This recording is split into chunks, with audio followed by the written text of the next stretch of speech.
আকাশ কাঁপিয়ে যুদ্ধবিমান, মাটিতে কামানের গর্জন, মধ্যপ্রাচ্যের বুকে আবারও যুদ্ধের দামামা।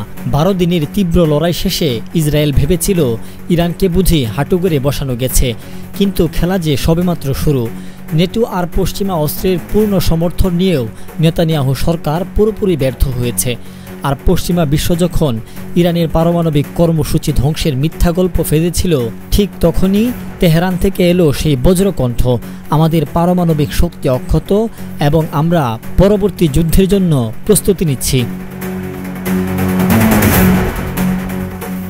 ইরানের সেনাপ্রধান মেজর জেনারেল আমির হাতেমি সম্প্রতি ইস্পাহান, তাবারিজ এবং হামাদানের সেনাঘাঁটিগুলো পরিদর্শন করেছেন। তার বার্তা ছিল পরিষ্কার, এই যুদ্ধ শুধু আকাশে বা মাটিতে হয়নি।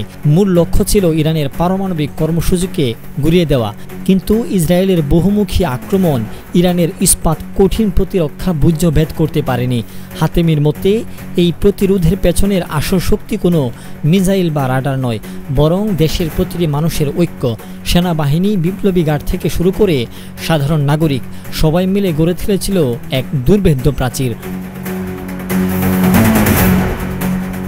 পারমাণবিক কর্মসূচি সম্পর্কে হাতেমি বলেন, এটি কোনো আমদানি করা প্রযুক্তি নয়, এটি ইরানের মাটির গভীর থেকে উঠে আসা নিজস্ব সক্ষমতা।